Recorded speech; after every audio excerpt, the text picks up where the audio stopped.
Nothing like getting us all into the mood there. Hello and welcome to this live stream webinar session organised by the WHO Department of Control of Neglected Tropical Diseases on the new draft roadmap for NTDs for 2021 through to 2020. I'm Patricia Mira, your moderator for this session titled, How Will the New NTD Roadmap Contribute to Sustainable and Resilient Health Systems? I hope you're keeping well. The shifts and uncertainty may continue for now, but we are thankful for some continuity like NTD webinars. I know Dr. Mwele and the team have been super busy recently. But before we dive into today's discussion, a few housekeeping guidelines. There is a translation option for those that may prefer to follow the discussion in French. So what you would need to do is go to the bottom right of your screen, click on interpretation and make your selection as seen on the slide. Panelists should turn off their interpretation unless they actually need to use it. So just have it off if you don't need it. To submit questions to panelists during the Q&A session, again, relatively straightforward and better to get it set now so as not to miss out on your sharing your insights. So go to the Slido app, enter the event code, which is NTD Roadmap. Of course, we'd like to know which country you're joining us from. Then there will be 2 active poll questions. When was the first NTD Roadmap published? I'm sure you all know the answer to that. And lastly, how many diseases are on the new NTD portfolio since 2012? And again, I know you're all well aware of the answer for that. So answer the questions, and then there'll be a prompt to join this session using the Q&A option on the page.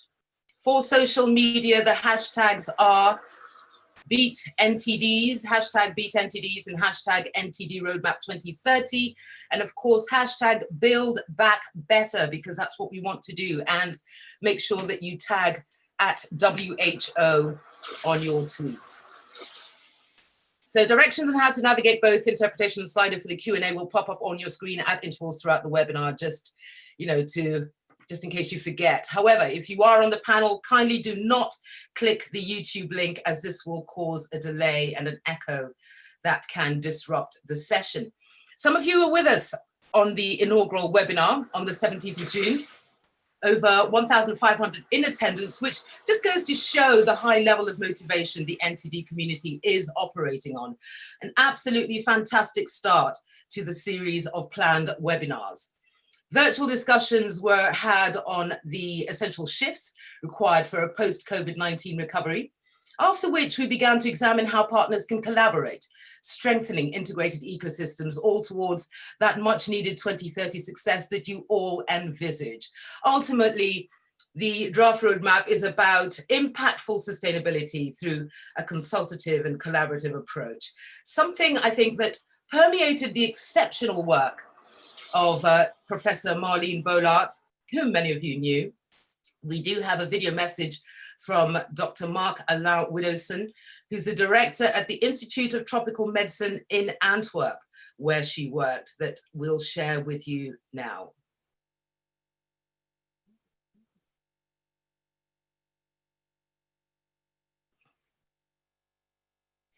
Dear colleagues and friends, my name is Maciej Widdowson, and I am the director of the Institute of Tropical Medicine here in Antwerp. I did not know Marlene very well. She started full-time sick leave before I began at ITM last year. But since her passing and the messages from all over the world from her colleagues and friends, I've gotten to appreciate just what an exceptional professional and person she was.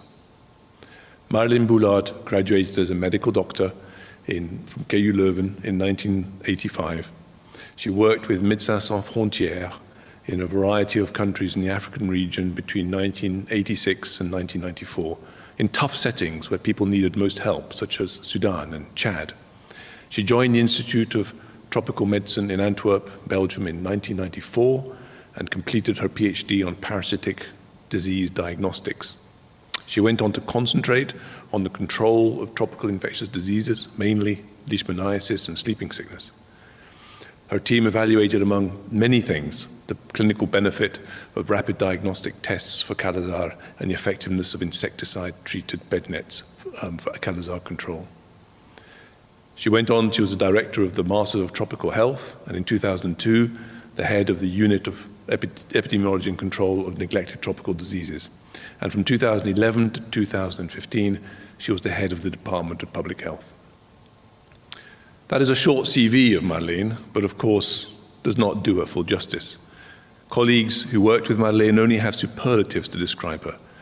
She was able to combine subject matter expertise and yet have a broad, holistic and inclusive team approach to her work.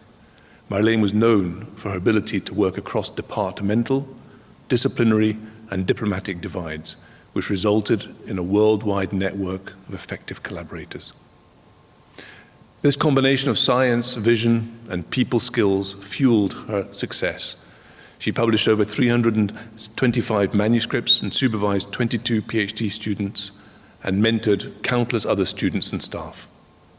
But this drive had a purpose and was largely propelled by a passion for social justice and equity.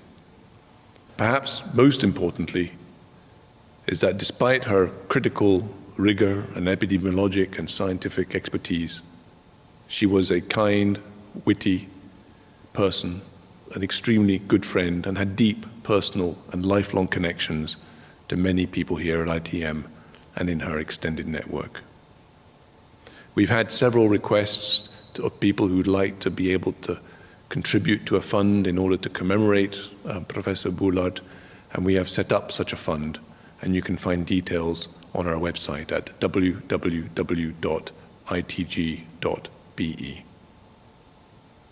Once again, thank you for this commemoration of Professor Boulard. I took the liberty of leaving you now with the 2 or 3 photos of her life's work. Thank you again.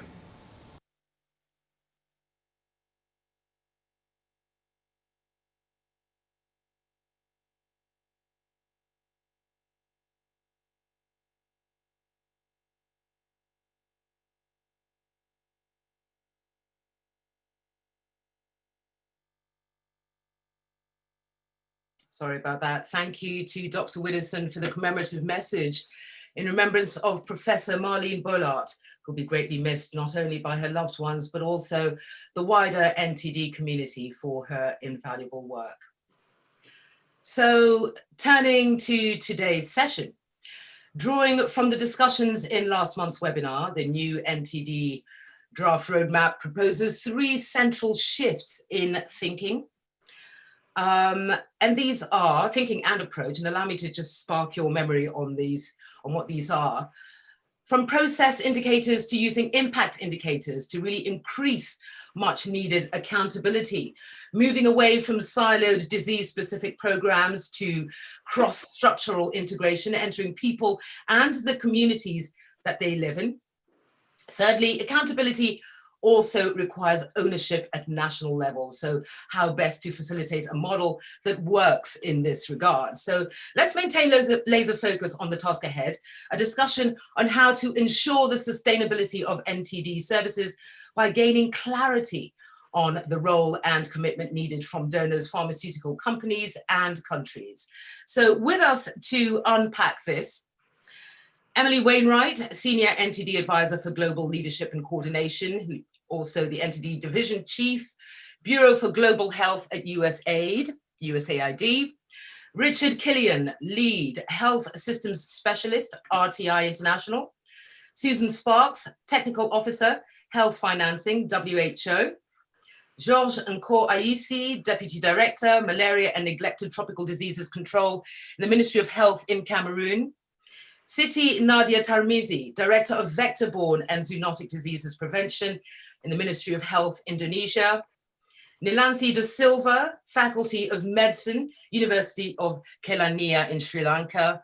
And Carolina Batista, Board Member, Médecins Sans Frontières International. So that we can keep things moving more conversationally, that would be great. I hope there's no objection from any of you that I address you using your first name. But last and certainly not least, the lady at the helm of the NTD department at the World Health Organization, Dr. Mwele Malichela, who I'll turn to now. Mwele, I'd like you to step back to December 2014, which saw the signing of the Addis Ababa Commitment. 26 African countries participated in that. It was a promise to increase domestic investment, strengthen NTD program goals, work towards global control and elimination targets, and also use their NTD work to strengthen their overall health systems. And I think it's quite the ambitious milestone, Dr. Mwele. But do you think the Addis Ababa Commitment was successful? Okay, so I will respond to that with a yes and a no. So as a commitment, the Addis Ababa Commitment was very successful. It was a bold, audacious commitment which embodied the essential ingredients needed for sustainability. So they focused on the increase in domestic contribution, a multi-sectoral approach, like we are talking about in the roadmap, the use of program data in a timely fashion, and implementations of NTD programs contributing to the strengthening of the health systems and vice versa. And so, as you can see, they're very essential for sustainability, and in that way, as a commitment would say, it's successful. However, it did not come with an accountability framework. And I think that's where the problem lies. Because we know for a fact that what gets measured, what does not get measured does not get done. And so in that case, we found that a lot of the activities or whatever was planned did not actually get followed up, or if it was followed up, it wasn't recorded. So countries are making, for example, investments in NTDs, but these investments are not being picked up because of the inability to track them. And so what we're hoping to do with this sustainability framework is, first of all, to work with countries and to understand what is needed on that road to sustainability, but at the same time, track countries' investments to ensure that these investments are actually taken into consideration. When we talk about domestic financing, it's just not the money on the table. There are lots of other investments which countries are making for the success of the NTD programs. And maybe I should just add that whilst the Addis Declaration focused on Africa, and the 26 African countries signed up to it, the other important thing is to understand that there are a lot of countries who are already on the road to sustainability. And I think we need to learn from them, and this is an opportunity, even at this webinar, to start learning from countries that have made this progress. Yeah, and just as an additional point, I'd like to stress that in our planning for the sustainability framework, we found that governance is a huge issue. That most of the regions found that governance is a real prerequisite to sustainability. And we think that governance and leadership, and so we intend to really incorporate components of governance and leadership into the new sustainability framework. Okay, and why will the new roadmap that you and your team are also tirelessly working on, it shares similar progressive roles. Why will it be different? So I think that the reason it will be different is exactly the reason why I said where we fell short on the Addis Ababa Declaration. And so in this sense, the three you mentioned, and thank you very much, Patricia, have become very apt at talking about the three shifts. Maybe we'll have you join our department.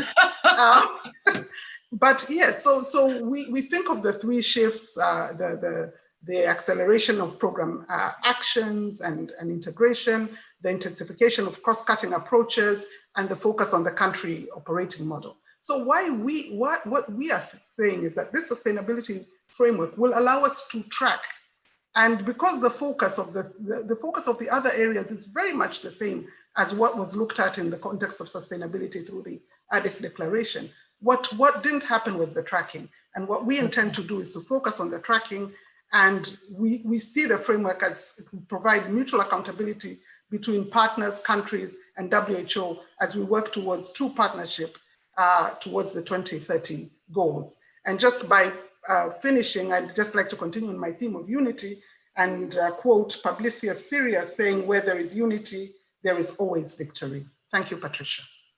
Thank you so much, Mwele. Emily, if I could turn to you as a representative of USAID, an organization that has always been steadfast in its support for both WHO and for countries to overcome neglected tropical diseases. I mean, $15 million in 2006 through to this year's $103 million. Undoubtedly, given these figures, sustainability is a much discussed factor. So just give us a picture of what sustainability means for the agency and for your programs. Thanks for the question, Patricia. It's, for a development agency, obviously, sustainability is, paramount, and is something that kind of goes back to the original foundation when the agency was started. But the other, I think the really important thing in the NTD space is, it's a journey. When this all started in the original roadmap, it was really focused on diseases and trying to get those programs up and going. And I think the really critical thing that's happened under that first roadmap is we've demonstrated that NTD programs work and they can fulfill the public health mandate that they were out to achieve. And along the way, we've built some capacity. So as we're looking at this next kind of 10-year window, the real, I think, opportunity on the table as we look is where do we take these NTD programs moving forward? And the capacity has been built in these programs to actually move forward. But how do we build on that? How do we sustain it so that we could keep the goals and the accomplishments we've achieved to date? And as Moylan was talking about, is having more holistic approach to it. And so as we're kind of looking to the future, it's time for this kind of paradigm shift that moves us more into a sustainability space.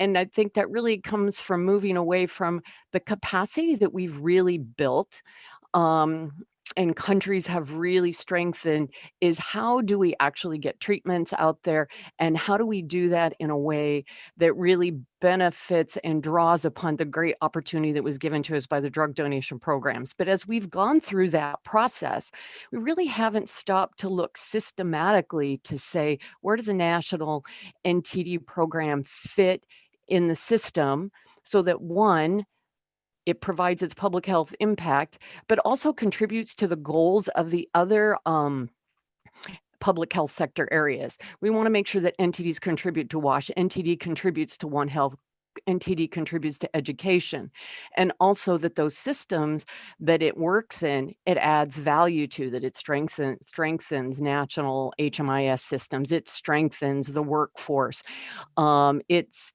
strengthens the supply chain. And so, the time has come about where we need to start just taking that, shifting the kind of programming we're doing such that we know that NTD programs exist in all those levels of the system and are contributing to it, instead of it kind of being a combination of some of it's in the system and some of it's outside of the system, that it's actually a full integrated part of a national program, national programs at large.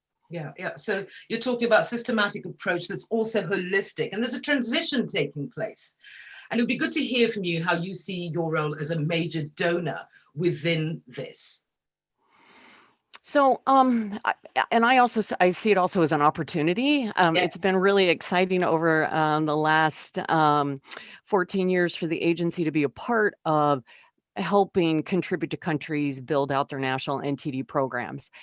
And in an agency that puts a lot of emphasis on mortality reduction, being able to invest in an area where it makes a huge difference in the quality of people's lives and really takes a look at the morbidity that impacts them, and to be able to take a look at that kind of programming and systematically go through and think, how can we build that into our programs in a more routine way. So 2 years ago, when we redefined the next 5-year cycle for the USAID NTD program, we really looked at, in addition to continuing to support achieving the disease goals that are really, really important, is how do we go through these countries and really work with them to start thinking about how do you not only think of it from a sustainability perspective, but actually strengthen national health systems and NTDs as part of national health systems, and really taking a look at the building block model.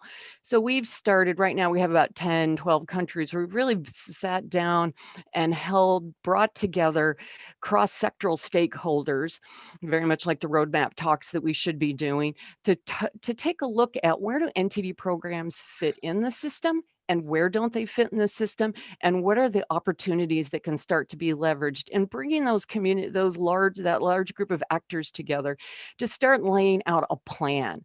And for us, looking at not only like the survey data that was just referenced, is really the loud message coming out of the gate is we really need to look at where NTD programs fit in the ownership, governance, and financing systems for starters. And so that's a big piece that we're kind of looking at. And then the other thing is there's really important cross-sector pieces in the building blocks that we are starting to look at. And, 3 of the main ones we keep hearing all the time is, where does it fit the national HMIS? Where does it fit in the supply chain? And how do we reinforce, support the workforce? And so we're really looking at what are those opportunities across the sectors to start making sure that NTD programs are actually integrated. I would, at all those levels where you're looking at the policy, you're looking at implementation planning, you're looking at people's scopes of work and what they do in their day-to-day jobs, and starting to lay out a plan for that. That's the long journey, but that's kind of, that development lens. You think that shift, the timing is perfect, I think, for the NTD community to be moving into that direction and bringing that lens in. Okay, thank you. Emily's just, Richard, sorry, Emily's just been talking about strengthening health systems as a critical piece for improvement. And of course, you're right in there, quite frankly, at RTI International, which is a major player supporting countries in Africa, Asia, and the Caribbean, and helping them to create sustainable NTD programs. RTI's Act to End Neglect East program focuses on strengthening financial planning and domestic financing. And RTI is currently supporting WHO to develop a sustainability framework that you intend to submit in September this year. Richard, if you could give us an overview of the key components within it and what it sets out to achieve. Sure, Patricia, thank you for the question. I'll be happy to address that. And good day, everyone. Maybe I can just briefly mention that I and other colleagues from RTI International are really honored to be working with WHO on the Sustainability Framework for Action. I might start by just giving a little bit of a highlight of the consultation process that we have been following. I don't know if there was a slide that could be, yeah, thank you, Simon. Next slide, please. So the consultation process that is being followed to develop the Sustainability Framework for Action is similar to the process that was followed for the development of the 2030 roadmap itself, maybe not quite as over a longer time frame, but still very similar. And it began with an online survey that took place from the latter part of January through mid-March. And you can kind of see here, we had a total of, or there were a total of 335 responses from all regions. And it kind of shows here the breakdown by region, and also by, on the right side there, a little bit of the category of respondent. And it's interesting to note that the national government and local government respondents together were 35% of the respondents. You know, that's really getting the country perspective into the process. And we also conducted a literature review and did about a dozen formative interviews with experts who had been recommended for us to speak with. So all of that information has been brought on board in helping to develop this sustainability framework for action. Some next steps that are shown there at the bottom include individual interviews with regional and country level respondents that are planned for later this month, as well as focus group discussions and WHO reviews in August. And you know, all of that information is going to be factored into the development of the sustainability framework. The operating, maybe you can, I'll continue here. The operating definition for sustainability that is in the draft framework for action does reflect the survey results. And kind of as both Muele and Emily were mentioning earlier, the emphasis on political commitment and country ownership has clearly come out in the survey, as well as even, you know, being brought forward from the roadmap and from the Addis Ababa declaration before that. So it's continuing to be reinforced. And by political commitment, we mean not just at the national level, but also at the local level. One of the questions that, you know, comes up is, well, how do you measure some of these things and looking at accountability? And admittedly, there are some challenges there, but you know, just to give a couple of examples, one measure of political commitment at the national level could be whether there's a national health sector strategic plan that has a budget, a policy and budget line for NTD programming. And at the local level, do local government plans have a budget line similarly for supporting intersectoral collaboration toward implementing NTD interventions? Those are just a couple of examples.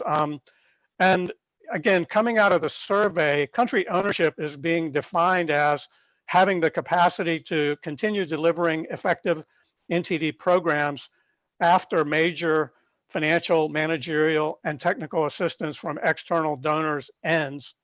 And interestingly, again, some of the survey feedback was, you know, respondents indicated that on the financial piece of country ownership, that could be reflected in terms of either full domestic financing for NTDs or a mixed model of some domestic financing and external support.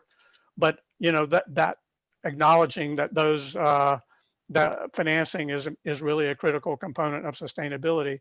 And again, I think Dr. Muele had a slide that showed that leadership and governance really emerged as the most prominent health system building block for determining sustainability of NTD interventions. Next slide, please. So just to kind of put it out there in terms of the operating definition of sustainability, we are saying that it is the national health system's ability to maintain or increase the effective coverage of interventions to achieve the outcomes, targets, and milestones identified in the NTD 2030 roadmap. And the corresponding objective there is to guide NTD stakeholders to detect sustainability gaps in NTD functions and services, describe their future evolution, and develop priority actions to address these gaps. So, you know, given the 10-year time frame of the new roadmap, both the roadmap and the sustainability framework for action need to reflect a dynamic approach that would support NTD stakeholders to respond to the evolving context in which they operate. And then maybe we can go to the next slide. So this is a lot of information on one slide, but I did want to, and I'm not going to go into a detailed description of it, but just to give you a quick snapshot, if you will, of a kind of visual representation of what the joint WHO working group and including with consultation with the steering committee, has developed thus far for a kind of framework for the sustainability framework for action. It's very much derived from parts of the roadmap. It has 4 levels. On the left side there, or actually at the top, you can see there's contextual inputs, conducive political economy, understanding of the epidemiology of NTDs in the country, and knowledge of kind of the social context. And then going down to the left, there are cross-cutting approaches. These are directly taken from the roadmap and look at integration, mainstreaming, coordination within and beyond the health sector. The health systems building blocks, and you can see there leadership and governance among, and I think everyone's familiar with those building blocks. They then feed into outcomes, which are the NTD targets and milestones, again taken from the roadmap, as well as universal health coverage outcomes. And then that is all contributing to the goal of sustainable NTD services. So, the Sustainability Framework for Action document that's being developed has a series of questions and tools that kind of help countries by addressing those questions, they can identify and prioritize their sustainability gaps and actions to address them. And this, some of this is kind of addressed in the roadmap itself, but I think the purpose of the Sustainability Framework for Action is really to give additional guidance and make it really more actionable and, have with indicators and accountability and priorities and all of that at the country level. Brilliant. Brilliant. So I will pause there then for now. There's great work going on there, Richard. And evidently there's a number of variables to consider. If I could turn to you, Susan, you know precisely how WHO financing and health system governance works. So your input at this stage, I think, will add even further insight in light of what Richard has just shared. In your view, Susan, what does sustainability of NTD services mean? No, thank you, everyone. So I'm happy to be here. I come from the systems and governance, and financing side, and particularly the financing part of WHO. And so while I'm relatively new to the NTD framework, we have been working a lot with other programs, HIV, TB, malaria, EPI. And I just want to say that I think that the NTD community is really what I see in terms of the definition of sustainability and everything that's been talked about, is that you're really taking advantage of a lot of lessons that have been learned in terms of some of these discussions, because it's amazing the difference in the tone of the discussion just 5 years ago talking about HIV sustainability. And there's been a lot of work done to really focus on the sustaining coverage, and not just sustaining, hopefully increasing effective coverage with domestic resources, with domestic health systems. And so really this focus on the services, effective coverage, outcomes, and then how do you align programs and systems behind that objective? And so, and I really think this is what part of the UHC, the Universal Health Coverage thinking, provides to WHO, but hopefully also to countries as well, is that if a country makes progress on NTD coverage, then it's making progress on UHC. And likewise, if NTD coverage falls down or it isn't sustained, UHC is also hurt. They're mutually reinforcing. And so hopefully this brings a bit more alignment and harmonization, and this idea of working towards, while distinct objectives, common goals. And I think that this framing of sustainability of services, effective coverage, outcomes is really important, because it gets away from the discussions around how do we sustain the program? How do we replace a financial gap analysis? So we have this amount of external resources coming in.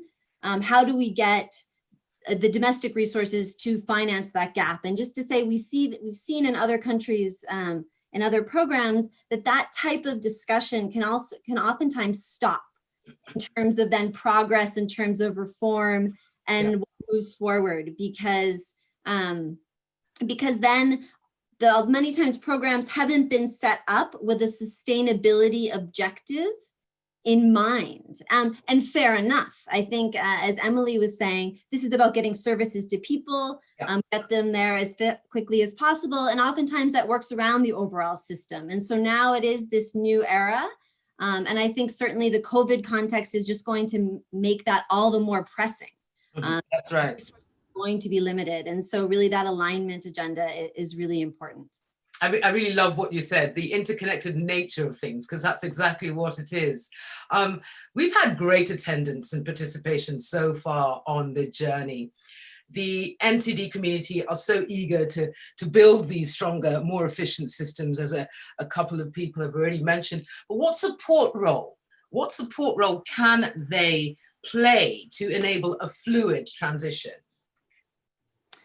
Yeah, so I mean, I think that's, if we had the specific answer to that, then all the problems would be saved. But I do think that there are some really important lessons that can be learned. And so again, I come from a health financing side. And so while we think a lot about the revenue part of this discussion, what we know in the health sector is that there are a lot of inefficiencies. There's a lot of low budget execution rate problems. And so really thinking a bit more on the expenditure side. So on the programmatic, on the system design and the organization part of this discussion. And so just from other programs, there are 4 key areas, and trying to unpack a little bit around what Emily was speaking about around the building blocks. And I think that this has come up, but I do think that we're able to push a little bit further in terms of lessons from other programs. And so some key areas, and Emily mentioned this, around the consolidated, the input. So really thinking about unpacking the programs. And I think what the building blocks or functions and the health systems thinking bring to this is a common set of language and functions, not just with the NTD program, but the NTD program and other health programs, the overall system. And what we see is this importance of consolidating, thinking about the laboratory systems, the IT systems, the surveillance, the health worker trainings that go on, and thinking about that middle functions and how those can be better integrated and coordinated and consolidated to really think about that efficiency objective when we think about sustainability, because resources are limited and they're going to be quite constrained in the next few years. Yeah. And a really important aspect of this is to enable that consolidation, you have to enable programs to actually sit with one another and to be able to jointly plan and jointly budget. And so what we see is that oftentimes the planning and budgeting functions happen within programs, and they don't come together until the very top system, to the central Ministry of Health. And so really it's more about, and we've done this work in South Africa, how can some of this more programmatic oriented planning happen at district levels, happen at subnational levels, happen at community levels, to enable the opportunity to say, oh, this is our target population. These are the plans these are the priority areas that we need to invest. And then you enable that joint planning and budgeting, which without having that function, it's very difficult to create that alignment. And the third area is really about thinking through how you align the financing to, there's increasing talk about integrated service delivery and primary health care and having services as close to people as possible. But what we don't see are changes on the financial architecture, particularly when it comes to donor funding. And so thinking about what does it mean to align the funding flows, to align the monitoring and accountability systems and the expenditure tracking to that service delivery objective.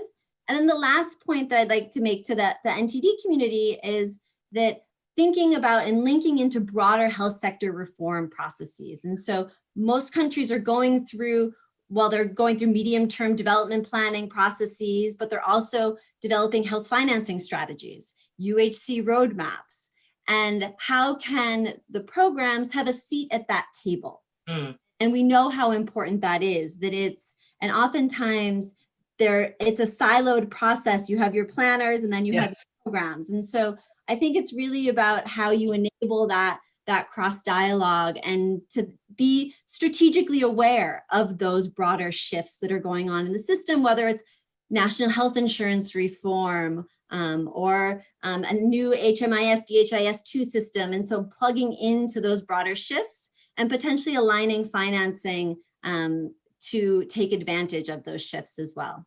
Wow. Wow, great insights there in regard to financial systems and alignment. Thank you so much for that. But what is abundantly clear right now is that, you know, political commitment at national and local level is one of the highest ranking determinants of sustainability, obviously prioritizing within their context. And each country will have its own particular challenges, as we will hear from Angeline Chebin on this short video from Cameroon. Moi, c'est Madame Chevigny Angeline. Je fais dans le dénombrement, la distribution communautaire, la vaccination. Le défi que moi je lance, juste quand je partage le métisant. Et il y a les difficultés. Partout quand nous marchons sur le terrain, les difficultés, ça ne manque pas. Parce qu'il y a des moments que je peux arriver dans un domicile, je suis mal accueillie, mais je garde mon sang-froid. J'aborde ce ménage. Je m'assois même si on ne me demande pas. Je leur dis pourquoi est-ce que je suis là. J'ai d'abord le poids parce que je connais d'abord comment flatter, comment aborder quelqu'un, comment convaincre quelqu'un de quelque chose. Donc, ce qui fait que quand j'arrive vers toi, même si tu n'avais pas la volonté, vu seulement ma parole, tu serais noyé et tu dois prendre. Donc, c'est d'abord ce qui fait ma force sur le terrain. Donc, sur le terrain, je suis sollicitée parce que je connais un peu comment convaincre mes patients. Fantastic.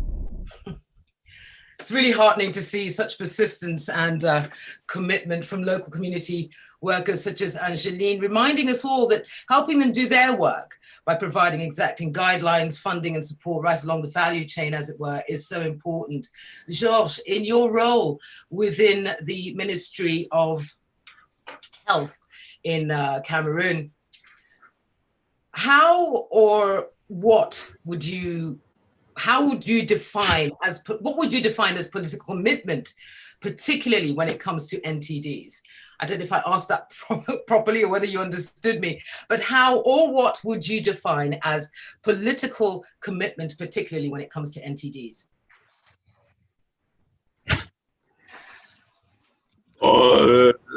Merci.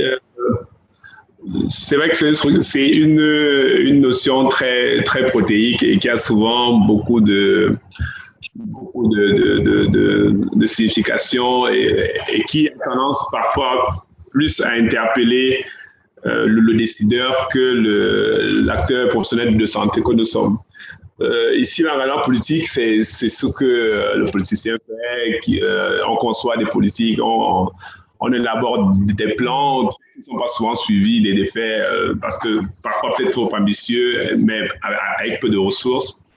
Mais j'aimerais plus m'attarder sur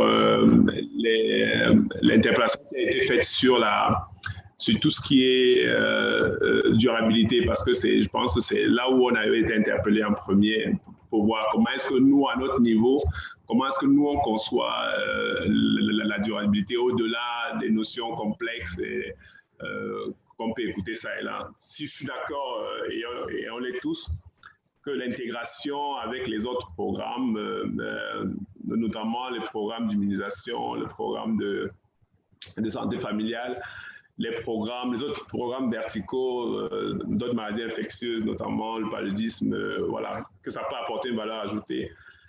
On est également d'accord sur le fait que travailler sur des approches multisectorielles avec d'autres secteurs, le secteur de l'eau, le secteur de l'agriculture, le secteur de l'environnement apporterait une plus-value. Mais ce dont nous on s'est engagé avec le plan sectoriel des 10 prochaines années, et on attend qu'il s'aligne bien avec la feuille de route qui est ainsi annoncée, c'est de revenir sur le modèle ancien qui était d'agir vraiment à l'interface directe avec la population, dans ce qui avait été développé avant, notamment en rapport à l'élection de santé primaire. Nous, on a largement développé ça dans notre plan stratégique, dans notre plan sectoriel pour les 10 prochaines années, en insistant sur les aspects non chimiques. Parce qu'on s'est rendu compte qu'on a mis beaucoup de chimie, on a traité beaucoup de gens, et souvent, aux évaluations, on s'est rendu compte qu'il n'y avait pas le succès souhaité. On a discuté beaucoup de médicaments, par exemple, pour la schistosomiase, pour les veins intestinaux, et chaque fois qu'on arrêtait, ça revenait. Donc, on veut revenir à cette interface qui, peut-être avant, n'a pas marché, faute d'organisation. Je parle là de 40 ans en arrière avec les soins de santé primaires, notamment en insistant sur tout ce qui est prévention, promotion de la santé, avec l'habitude nutritionnelle, avec l'assainissement de l'eau. Vraiment le basique qui a fait la santé publique dans les premiers temps. On veut revenir à ça en essayant de mettre un accent sur une participation communautaire plus accrue. Et c'est là où les engagements politiques, et là j'en viens, les engagements politiques à l'heure actuelle sont intéressants parce qu'il faudra beaucoup investir sur tout ce qui est décentralisation, sur tout ce qui est déconcentration de la décision pour laisser aux populations elles-mêmes le soin de se prendre en charge, d'organiser cette lutte dans les différents domaines. Voilà à peu près ce qui sort un peu de notre plan stratégique pour les 10 prochaines années. Je pourrais réagir après s'il y a des relances. Merci. That's great that you've been, working on a 10-year plan already. But could you name some of the barriers specifically or challenges that you foresee for NTD programs to achieve sustainability in Cameroon?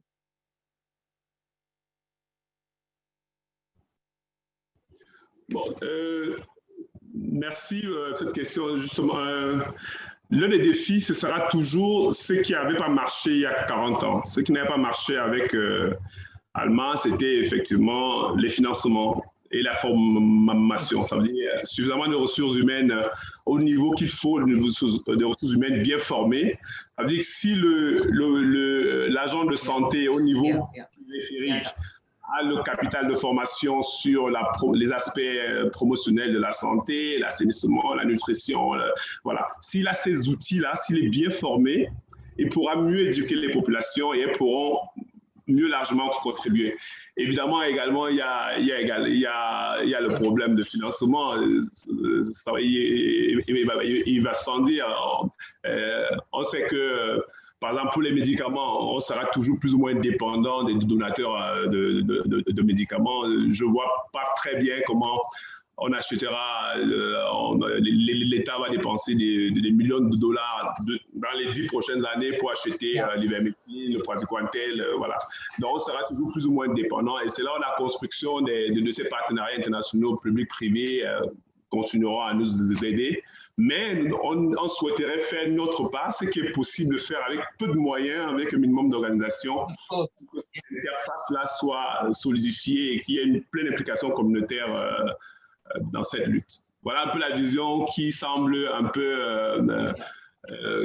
rêve, mais on pense qu'avec, en poussant un peu, en corrigeant les erreurs du passé, ça pourra aller. Ambition is never a bad thing, I'll say that. Thank you so much, George.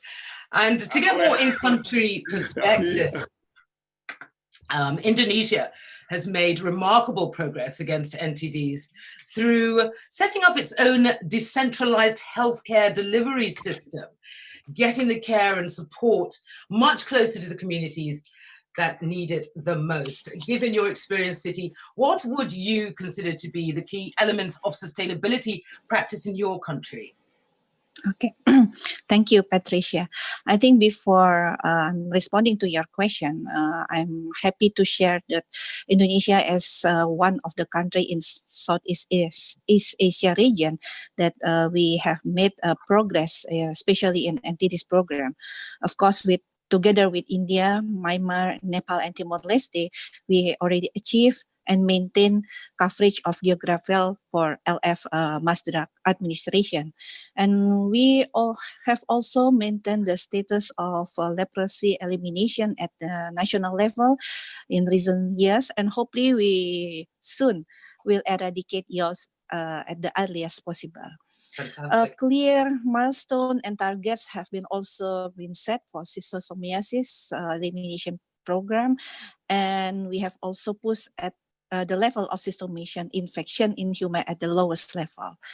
So again, back to your question regarding sustainability, especially in the decentralization, as what is the key element of success of the NTD's program in Indonesia. First, of course, decentralization put a challenge for sustainability and resilience of the health system. But in the same time, it is an opportunity for us to establish a strong strategy in order to incorporate to the decentralized system. As you know, health is decentralized since the beginning of decentralized system implement in our country. So the first step for the sustainability of NTDs in the area of decentralized, so we need a strong political commitment. So the strong political commitment come from, first of course, come from the global level, and secondly come from the regional level. As you might aware, under ASEAN community, we have included the NTDs, especially to promote resilience health system for responding in NTDs in ASEAN Work Plan for 2016 and up to 2020. So the roadmap will come in right time for ASEAN community. It will give us guidance how to make a next program, especially for ASEAN community in NTDs. So based on those political commitment at the regional and global network, the country as part of the global and regional community will put their commitment. So we already include NTDs program as the government priority and the national of midterm development plan. And second things is the clear legal aspect at the central level, followed by local regulation and clear technical guidelines that can be used easily by the local government at the sub-national level. This will be a reference for them to implement the NTD's control measure in their region. That both things, it will secure budget availability in terms of sustainability of NTD's program at all levels, especially at the sub-national level. And thirdly, we also notice and appreciate commitments or political commitment from other ministry or other agency in supporting and encouraging local government in implementing an NTD's program within their own administrative area. And the next thing, the key point is the availability of medicine and health service for every person or every patient who is affected by NTD in each primary healthcare facility, which they are under subnational administration. And last thing, I think, like mentioned with the previous speaker, the community participation play also important role in the prevention and control of NTDs. I take example from Indonesia. We have a campaign, what we call it, One House for One Jumantik, to prevent the dengue disease. Jumantik is a mosquito cutter who is responsible for source reduction in each household. This reflects a factor control measure has been started at the lowest level of social order. It means it starts in your own household. Yeah. And we also have, we call it Gema Beraksi in Bahasa. This is a community involvement activities in schistosomiasis elimination program, which involve the community to eradicate the snail in regular basis, since we understand that the NTD vector-borne disease intervention are not only on the health aspect, but it will include environment, infrastructure, and local social cultural. So I think. Goodness, yes, Sifi, you've already touched really on what my second question to you was going to be about, you know, ideas that local government can, you know, learn from. So thank you so much for that. This new roadmap requires there to be a radical change in approach from all stakeholders. We're talking about closely coordinated multi-sectoral, you know, action through existing structures, integrated platforms for delivery of interventions, equitable access, better geographical reach, so that communities get the care they need when they need it. But is this a tall order, Nilanthi? Your interest is in soil-transmitted helminths, also known as intestinal worms, which predominantly impacts child health. From this lens, why do you think integration and mainstreaming NTDs are important for the control and elimination of intestinal worms? Yes, Patricia. Really, you know, in endemic communities, these intestinal worm infections can be really, really common. And so much so that, you know, when Sri Lanka was not in the kind of level of control that we are now, I've had mothers ask me, you know, all children have worms, don't they? You know? So in that kind of endemic situation, you have very widespread fecal contamination and children get reinfected all the time. And so any kind of control program that aims to eliminate the soil transmitted helminths as a public health problem, which is what is articulated in the new NTD roadmap, must have a really wide reach through mass deworming programs. And that mass deworming needs to be repeated regularly over several years, either annually or more frequently, maybe twice or thrice a year, depending on the initial prevalence. And so sustaining that kind of control program over that long period of time really can't be done effectively without a very strong sense of ownership at national level and integration into the health ministry's public health programs. And that is what has happened in Sri Lanka over maybe like now 5-6 decades, where the deworming programs have become part of the health ministry's school health initiative, and children have been given deworming tablets every time there's a school medical inspection, and then they are treated with whatever anthelmintic is available, usually mebendazole. And you know, for deworming for intestinal parasites, the drug costs are really low, and so this is something that countries can take on. Like for example, in India, where they've started national deworming days that reach out to hundreds of millions of children every year. So this is in terms of soil transmitted helminth infections, that kind of integration into the mainstream in public health program in a country is not something that, you know, is impossible to achieve. It really can be done. And also I'd like to note that once you bring down the initial worm loads with the deworming programs, you then need to sustain that achievement, and that can be done only if we can prevent soil contamination in the first place, and that requires the widespread availability of water and household sanitation. Now, we all know that the availability of safe water and good sanitation doesn't impact only the soil transmitted helminth infections. It has a whole load of other positive effects. But the point that I'm trying to make is that the control of this one group of infections must be seen as part of the overall integration of NTDs into a country's preventive healthcare system, and that is how we can make it sustainable. And what would that mean for the child health overall? Well, I mean, I was just looking at that fantastic picture just now, and I was just like, look at them. They just look so happy and able, and, you know, and I like it. I like to be able to bring it down to that human level, because this is what we're talking about. We're talking about human lives.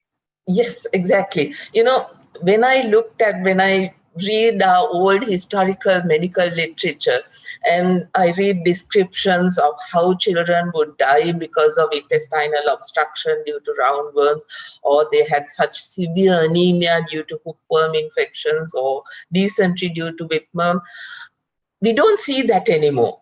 Yeah. Right? That kind of overt disease has just disappeared. But that's the initial reward that we see with deworming programs, the kind of thing that used to happen in Sri Lanka maybe like 50 years ago. But with sustained control, you have a situation where our children have no worms, or maybe just one or two. And so that means that they just grow better, they are less likely to be anemic, they are less likely to miss school, and they will be so much better placed to learn when they are in school. Yes. Yeah. So, healthy, you know, able children. Yes. Exactly. And so most of these worm infections don't really cause dramatic illness or kill infected children nowadays. But getting rid of those worms definitely results in greater well-being. And I think, you know, in Sri Lanka, we find that even though worm infections are really something of the past, but even so, many parents still believe that their children should be dewormed regularly. That is part of good parenting, yes, you know. Yes. It just gets into the national psyche, as it were. It certainly does. Thank you so much for that. Thank you. From, well, the focus on sustainability calls for some innovative models of care, I think. So from your perspective, both as a clinician and also as a board member of MSF International, Carolina, how do you see the new draft roadmap shifts leading to sustainability of programs? Hi, thank you very much for the opportunity to share a little bit of MSF's experience on that. Well, just maybe to start, I'll just briefly say that MSF is a humanitarian organization founded back in 1971, and our engagement with NTDs is really embedded in our own history. Throughout these years, we've been working our projects in various parts of the world, dealing with African trypanosomiasis, leishmaniasis, both cutaneous and visceral forms, Chagas disease, varroa ulcer, snake bites, and other neglected conditions. So since the 80s, our teams really started to, you know, have hands-on experience and engagement to treat sleeping sickness. And then later in that decade, our first intervention in visceral leishmaniasis took place in Sudan following a major outbreak. So yes, we've always worked very closely with those who suffer the most consequences of these diseases, and we oftentimes also had to deal with the painful dilemma of not having the right tools to diagnose and treat those patients. We've been very vocal about the need for better tools, including diagnostic treatments and vaccines to treat these diseases. And we've been very lucky to work very closely with committed partners to help fill these gaps. And throughout this decades of working in, you know, the most remote and hard to reach contexts, treating women, children, those that are forced to displace, and refugees, and those living in conflict affected areas, we've successfully treated thousands of patients, you know, suffering of conditions, you know, in countries like Somalia, Sudan, Congo, Cameroon, India, Nepal, Bolivia, Honduras, Guatemala, and many others.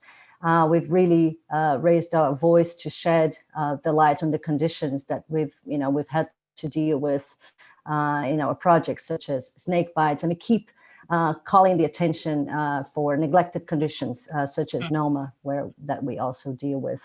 So I think, as you mentioned in your question, MSF definitely welcomes the approach of the roadmap and how it can collaborate with the sustainability. of dealing with neglected diseases. We ourselves would never work alone. We really understand very deeply the concept and the need to work closely with different partners, organizations, as a way to reach sustainability, starting from the moment that we assess a country.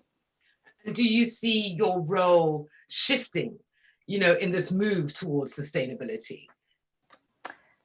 Well, I think, maybe I'll answer that by highlighting some of our work in Latin America, where I'm based, and our work on Chagas disease. And again, I think throughout the years we've definitely changed or adapted our approach from primarily vertical approaches where we had NTD projects, but throughout the years we really adopted a more transversal. We really tried to implement neglected diseases management into our current and ongoing operations, because we really believe we have a privileged position to be very close and to have access to the most neglected populations around the world. So we definitely see this shift, we definitely see this change, and we've experienced itself. And in terms of like dealing with Chagas disease, the same. We couldn't have done what we've done in treating thousands of patients, for example, in Latin America, but also in non-endemic countries in Africa, if we had not worked very closely with local partners, including patient groups. We're very proud to have been, one of the organizations to help boost the creation of the Chagas, the Federation for Affected Individuals. So I think we're shifting already, and we really feel that the work of organizations such as MSF, but others on the ground, is really of paramount importance to ensure that we have our eyes on the ground. We can see programs performance. We can really see the needs of the population. We can help countries and organizations such as the WHO to adapt, to shift gears, and make sure that the needs of those neglected populations are addressed in a proper way. That's right. That's right. Well, rich insights, as well as some low-hanging fruit. Other insights require more analysis, of course, which we have ample time for shortly during our Q&A session. For those that may have joined a little bit later, here's what to do to submit your questions. Go to your Slido app, enter the event code, which is NTD Roadmap. Answer the country prompt question plus the 2 poll questions, active poll questions. When was the first NTD roadmap published, and how many diseases are on the new NTD portfolio since 2012? After answering this question, there'll be a prompt to join the Q&A session that will begin in a couple of minutes.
Sorry, it was me. I already have so many questions lined up here. The first one I think I would like to direct to Emily Wainwright. What changes are needed to enable donors to directly support sustainability and contribute to success of NTD programs and broader health systems? Emily? Sure. Got that one? Yeah, that's a great question. It is. Actually, I think for starters, one of the positive things that I've noticed is actually there are a lot of donors that are interested in this conversation. NTDs is an interesting space because we do have kind of more bilateral donors, but we also have a lot of donors in the private philanthropy space. And I think they've all been looking at this issue and shown a lot of interest in it. So I think the opportunity is there. I think the catch is, why are a lot of us in this space? Because we want to make a public health difference, right? Yes. And we want to see that public health impact. So I think it's that balance of making sure that, it's almost like having a parallel framework where you say we still need to make sure that we're having the public health impact that we want to achieve, but we also need to have a very clear framework about how we are strengthening national programs. So I think it's, Susan talked a lot about, and I think Richard talked about it, Moile as well, is like having accountability and benchmarks. And I think looking at ways so we're clear that we're achieving the public health goal, but that we're also doing it in a way where you're strengthening the system and you can actually see that real, true impact from it. And so I think a lot of people are afraid, I know I'm afraid, that you go down the black hole of health system strengthening, and I don't understand what we're going to get when we come out the other side, and it sounds too abstract. And so I think it's just a lot of those showing how those pieces come together, and that an improvement in the system definitely reflect, and something that's sustainable definitely reflects good service delivery for communities. So I think it's really about how we frame it and we talk about it and how we measure it. Yeah. So consultative process, again, necessary there, so you can get that one correct. Okay. This really stood out to me, this one. For Dr. Mwele, some countries will be capable of sustainability and some will struggle due to conflict, etc. Will the roadmap support be for both ends of the spectrum? Mwele. Absolutely. Thank you very much, Patricia. Oops. Okay. Yes, the roadmap will be for all ends of both ends of the spectrum. So we will be, and this is why it's so important that we must look at the roadmap, at the sustainability framework, as not one size fits all. And this is what we are trying, all the work and all the engagement so far is about making that message. Because in a lot of programs, you find people talking about sustainability and, giving these are the indices that will allow us to say we have a sustainable program. And then towards the end of that, countries, donors decide, donors and countries then decide that this is the end of our support for the program. You have, whether you've met the benchmarks or not, we are fizzling out. We have decided we are phasing out. So what we distinctly do not want that to happen. And so for us, it's really important to have this like a journey to sustainability, not just we start today and okay, by 2030 everything ends. We want it to be a journey, and taking into consideration these things like countries which are in crisis, understanding better what the other countries are doing, and actually make this a real world, a global learning platform, so that we can each learn from each other and improve programs as we move along. And I love hearing the word holistic through this, and you're exactly right about what you're saying. For Georges, I have a question for you. What role can parliamentarians play in supporting adoption of the roadmap and sustainability framework at country level? Georges? He's still with us. I could move on to the next question that I have actually for Nilanthi, and we can come back to that when George comes back.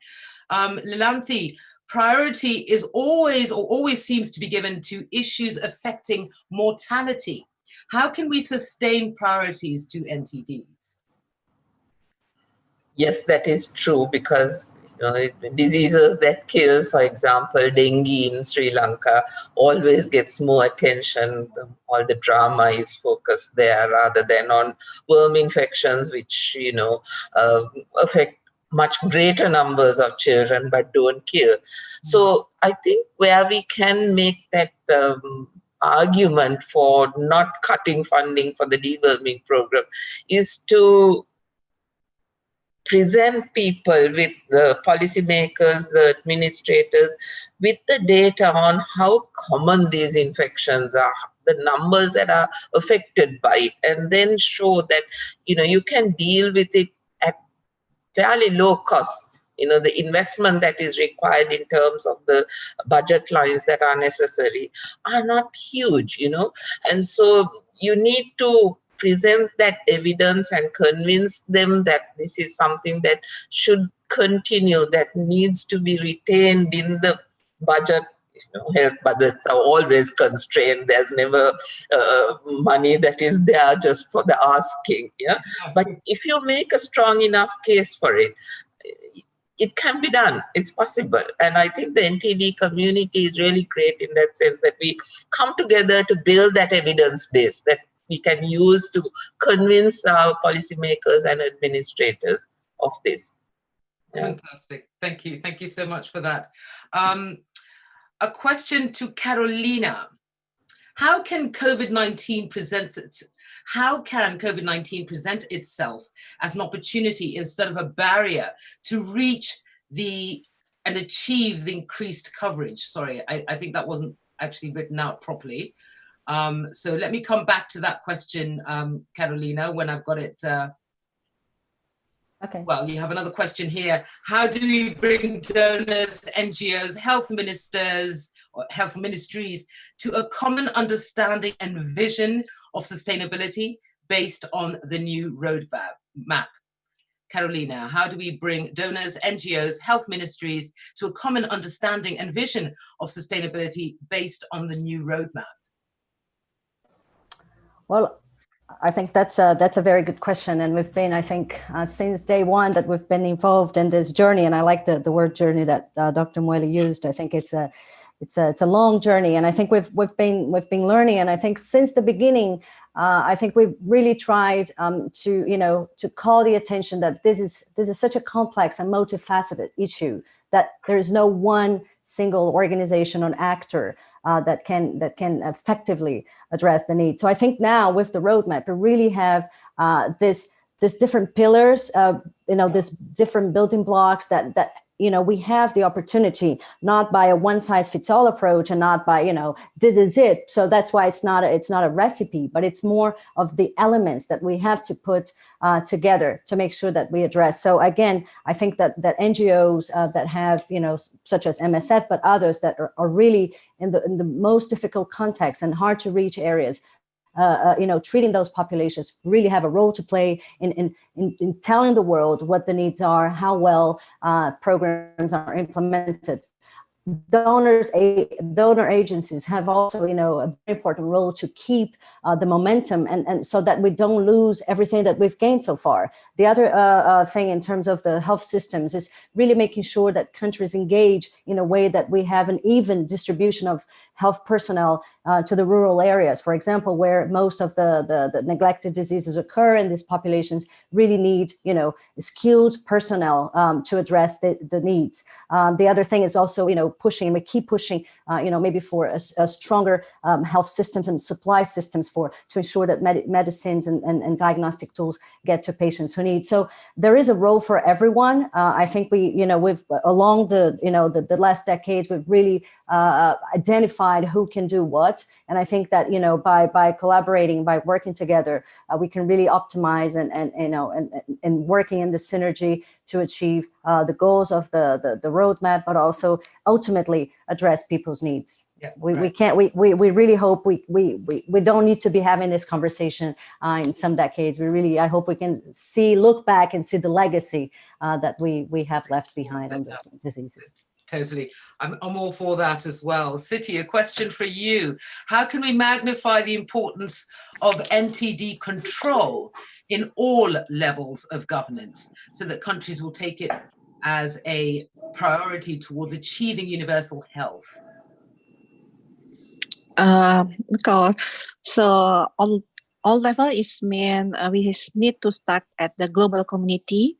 We have a strong commitment there and a strong political will that once at the regional, at the country level, the adoption is have a strong backbone. And that's the first step. And the second step at the country level, of course, again, we need to have a clear regulation, clear technical guidance that can be used at the subnational level for their guidance and their foundation, especially when we are facing the centralization system. Okay. Over to you, Patricia. Thank you, Siti. With regard to accountability, Dr. Mwele, is there something to learn from malaria and the ALMA scorecard for us in NTDs? Absolutely, Patricia. And we've already started, our colleagues from the Uniting to Combat NTDs have been working with the Africa Union to come up with an indicator which they're using in the malaria scorecard. So right now we have got an indicator in the malaria scorecard, which allows us to look at, it's only one indicator for diseases that require mass drug administration. So there are only a few of these, only 7 out of the 20. But it's a good start. So what we're saying is that that is a good start, but we need to make sure that we align this with the work that we're trying to do with sustainability. Because that in itself, with the ALMA scorecard, when the presidents would go home with bad scores, it would trickle down. With the NTD scorecard, with the NTD index, we're not quite there yet. And so linking what is happening at the Africa Union and with our colleagues from Uniting to Combat NTDs, it's really important to link to what's happening with the sustainability framework. And I think that is a real place where we can make great moves if we work together. Brilliant, brilliant.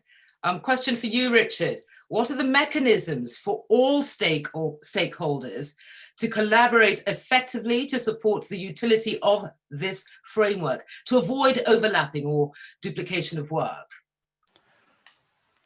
Thank you, Patricia, for the question.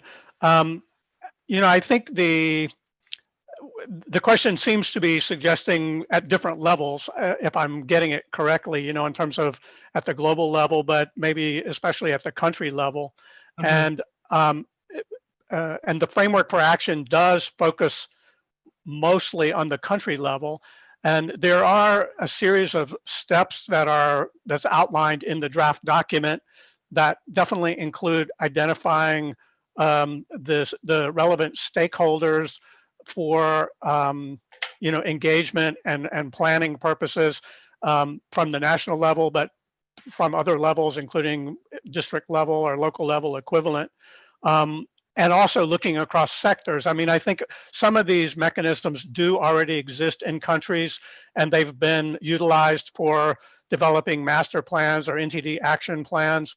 But I think one of the kind of observations at this point is that there's still room for a kind of improvement in terms of the diversity of stakeholders and to be able to achieve some of the roadmap and framework for action objectives of strengthening integration and multi-sectoral coordination.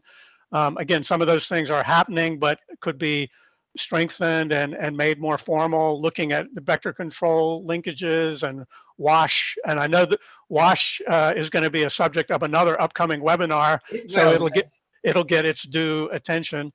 But yeah, that's kind of some quick thoughts about it. Yeah. Thank you for that, Richard. I don't know if George is back. George? Possibly not. I have another question for Carolina. How can COVID-19 present itself? Well, this is the question I was trying to phrase, but I didn't quite. How can COVID-19 present itself as an opportunity instead of a barrier to reach the unreached and achieve increased coverage? Does that sound like a mouthful? Well, that's a good question and a challenging one. Yeah, so but I think that first of all, we at MSF, we've been, as everyone else in the world, overwhelmed, and this is an unprecedented crisis. And I think that definitely, yes, I see that for the NTDs communities. I think that we've seen, if there is one thing that we've seen very early on with the COVID crisis, is that we, as the global health community, we can change, and we can change pretty fast when the needs are great.